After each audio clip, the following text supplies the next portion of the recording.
बार महात्मा बुद्ध एक गांव में अपने शिष्यों सहित घने पेड़ की छांव के नीचे बैठे थे। आसपास के गांव के बहुत से लोग अपनी अपनी मानसिक परेशानियां लेकर महात्मा बुद्ध के पास आ रहे थे।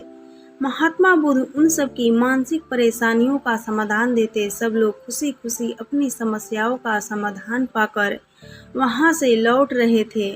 वहीं से कुछ दूर बैठा एक दुखी भिखारी खुद की किस्मत को कोसता हुआ बुद्ध के पास जाने वाले लोगों को देखकर ये सोचने लगा कि अभी कुछ देर पहले तो ये लोग दुखी मन से मुंह लटकाए उन महात्मा के पास गए थे और अब इतना खुश होकर कैसे वापस लौट रहे हैं।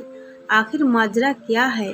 जरा मैं भी जाकर देखूं कि वो महात्मा ऐसा कौन सा खजाना बांट रहा है इन लोगों को जो इनके चेहरे खुशी से लाल हो गए हैं। जब वो दुखी भिखारी कुछ नजदीक गया तो उसने देखा कि ये महात्मा तो लोगों को प्रवचन देकर लोगों की दुख का निवारण कर रहे हैं।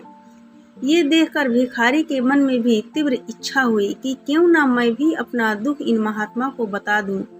मुझे भी अपने दुख का समाधान अवश्य मिलेगा। बस फिर क्या था, समाधान पाने की लालसा लिए भिखारी महात्मा बुद्ध के सामने पहुंचा और हाथ जोड़कर प्रणाम करते हुए बोला, हे महात्मा बुद्ध, मैं भी लोगों की मदद करना चाहता हूँ। मेरी बहुत इच्छा है कि मैं लोगों की मदद करूँ, लेकिन मैं मदद कैसे करूँ? मैं तो बहुत गरीब हूँ।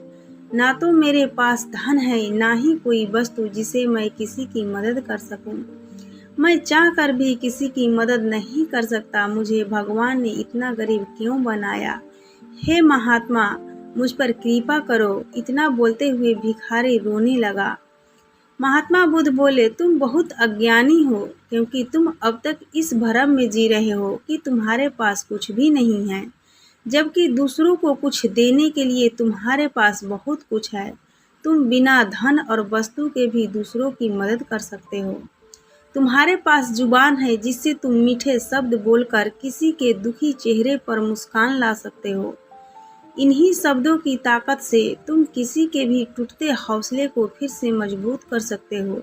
इन्हीं शब्दों की ताकत से तुम किसी के मन में भी सकारात्मक विचारधारा के बीज बोकर उसको गलत रास्ते पर जाने से रोक सकते हो। तुम्हारे पास दो हाथ है जिसे तुम किसी भी कमजोर और लाचार की मदद कर सकते हो। तुम्हारे पास दो आंखें हैं जिसे तुम किसी अंधे को रास्ता दिखा सकते हो। तुम किसी के लिए दुआ कर सकते हो सकता है तुम्हारी दुआ से किसी के बिगड़े काम फिर से बन जाए।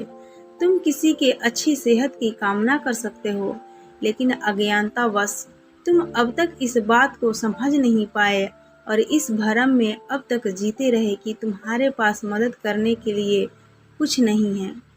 किसी की मदद करने के लिए धन और वस्तु का होना अनिवार्य नहीं है।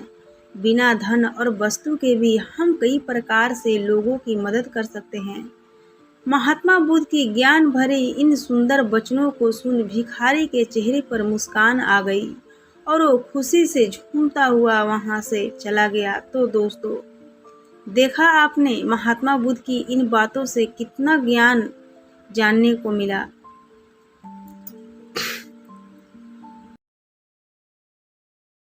देखा दोस्तों, महात्मा बुद्ध की इन बातों से कितना सुंदर ज्ञान जानने को मिला। आज के समय में ऐसे ही बहुत से लोग हैं जो यही सोच सोच कर दुखी होते रहते हैं कि मेरे पास ये नहीं है, वो नहीं है, बल्कि जो है उसी में संतोष करना सीखो और बिना किसी मतलब के लोगों की मदद करो।